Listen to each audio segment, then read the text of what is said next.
Doctor Mohammad ইউনূসকে এই বিষয়ে ওনার সুস্পষ্ট অবস্থান ব্যাখ্যা করতে হবে। এবং আমরা শুনতে পাচ্ছি যেটা আরো বেশি আতঙ্কের, যে গুম কমিশন যেটি করা হয়েছে তাদেরকে নাকি স্বাধীনভাবে কাজ করতে দেওয়া হচ্ছে না।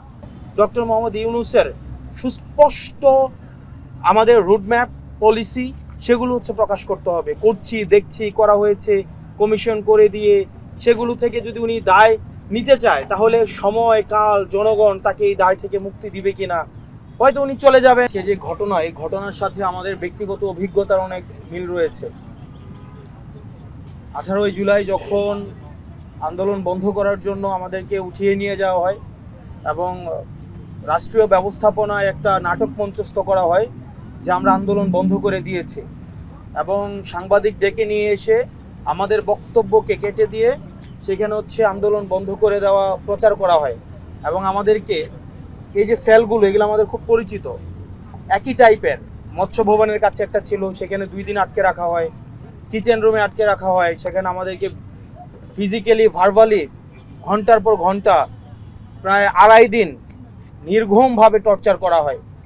এবং আমাদেরকে বাধ্য করা হয় একরকম যে আমরা যেন আন্দোলন বন্ধ করে দিয়েছি সেই বার্তাটি দিতে, কিন্তু আমরা সেটি করিনি। আমরা মিডিয়ার সামনে স্পষ্ট করেছি যে আন্দোলন অব্যাহত থাকবে, শাটডাউন কর্মসূচি অব্যাহত থাকবে। সেটির পরে মিডিয়াকে আমাদেরকে ফেস করানোর পরে আবার আমাদেরকে তুলে ক্যান্টনমেন্টে নিয়ে যাওয়া হয়। সেইখানেও সেফ হাউস খ্যাত আমাদের গিয়ে রাখা হয়। আমাদের যে একের পর এক মানুষের সামনে, জাতির সামনে মঞ্চস্থ করা হয় যে আমরা সেফ আছি, অন্যদিকে আমাদের ফ্যামিলির ভাইদেরকে, বোনদেরকে সেখানে বন্দি করে আমাদেরকে দিয়ে আন্দোলন বন্ধ করার চেষ্টা করা হয়। এই যে প্যাটার্নগুলো আমাদের সাথে হয়তো 5ই আগস্ট হয়ে যাওয়াতে আমরা হয়তো মুক্তি পেয়ে গিয়েছি এই শৃঙ্খল থেকে, কিন্তু এই ফ্যামিলিগুলো আজকে 12 বছর, 13, 14, 15 বছর শুধুমাত্র ভিন্ন মত পোষণ করার জন্য, কারো ভাই নেই, কারো বাবা নেই, অনেক স্ত্রী স্বামী হারা হয়েছে, স্বজন হারা হয়েছে, এবং তারা জানে না যে আসলে সবচেয়ে হৃদয় বিদারক সেটি তারা জানে না যে আসলে তার স্বামী বা তার বাবা বা তার সন্তান যে বেঁচে আছে নাকি মারা গিয়েছে। আপনার প্রিয় কাপড়ের যত্নে এলো এনজাইম সমৃদ্ধ Arik silver wash detergent powder, 500 গ্রাম মাত্র 70 টাকা। প্রিমার্ক। এই নিশ্চয়তাটা তাদের নেই, অনিশ্চয়তার মধ্যে কাটাতে হয়। অনেকে, তুলাপাদের সাথে কথা বলছিলাম যে বাসায় যখন কলিং বেল দেওয়া হয় প্রত্যেকের মনে হয় যে এখন হয়তো বাসায় ফিরে আসছে। এটা যে আসলে কত হৃদয় বিদারক।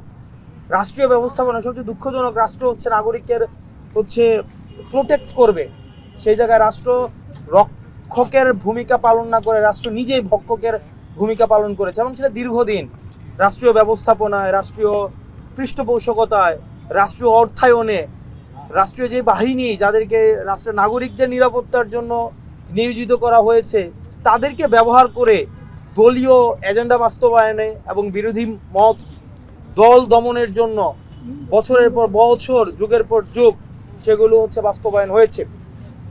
আমরা 5ই আগস্ট পরবর্তী সময়ে এই ধরনের সংস্কৃতির আর পুনরাবৃত্তি চাই না। যারা এই গুম সার্ভাইভালের মধ্য দিয়ে গিয়েছে, যারা এখনো সন্ধান পাচ্ছে না, সরকারের রাষ্ট্র একটা বায়বীয় বিষয়। আমরা এই রাষ্ট্রের উপর দায় চাপানোর মধ্য দিয়ে আমরা যারা আসলে দায়ী তাদেরকে আমরা এক ধরনের আমরা তাদেরকে ইন্ডেমনিটি দেই। আমাদের সরকারকে, ডক্টর মোহাম্মদ ইউনূসকে এই বিষয়ে ওনার সুস্পষ্ট অবস্থান ব্যাখ্যা করতে হবে। এবং আমরা শুনতে পাচ্ছি যেটা আরো বেশি আতঙ্কের, যে গুম কমিশন যেটি করা হয়েছে তাদেরকে নাকি স্বাধীনভাবে কাজ করতে দেওয়া হচ্ছে না, তাদেরকে প্রেশার দেওয়া হচ্ছে, তাদেরকে এজেন্সির দ্বারা প্রেশার দেওয়া হচ্ছে। আমরা এজেন্সিগুলো বা রাষ্ট্রের প্রতিষ্ঠানগুলোর বিরুদ্ধে না, আমরা সেগুলো সংস্কার চাই। আমরা চাই এই প্রতিষ্ঠানগুলো জনমুখী হোক, জনগণের জন্য কাজ করুক, এবং যেগুলো জনগণের বিরুদ্ধে দাঁড় করিয়ে দিয়ে জনরোষের, এই প্রতিষ্ঠানগুলোর মধ্যে প্রতি যে জনরোষ সৃষ্টি হয়েছিল সেটি থেকে যেন এই প্রতিষ্ঠানগুলো পরিত্রাণ পেয়ে প্রতিষ্ঠানগুলো যেন জনগণের জন্য এবং বাংলাদেশের জন্য কাজ করতে পারে। এবং সেটির জন্য ডক্টর মোহাম্মদ ইউনূসের সুস্পষ্ট আমাদের রুটম্যাপ, পলিসি সেগুলো প্রকাশ করতে হবে। করছি, দেখছি, করা হয়েছে, কমিশন করে দিয়ে সেগুলো থেকে যদি উনি দায় নিতে চায় তাহলে সময়, কাল, জনগণ তাকে এই দায় থেকে মুক্তি দিবে কিনা, হয়তো উনি চলে যাবেন, নির্বাচন দিবেন, একটি নির্বাচন পট পরিবর্তনের মধ্য দিয়ে ক্ষমতা হস্তান্তরিত হবে, কিন্তু ইতিহাস, জনগণ, এই গুমের যারা শিকার হয়েছেন সেই ফ্যামিলিগুলো ওনাকে এই দায় থেকে কখনোই মুক্তি দিবে না।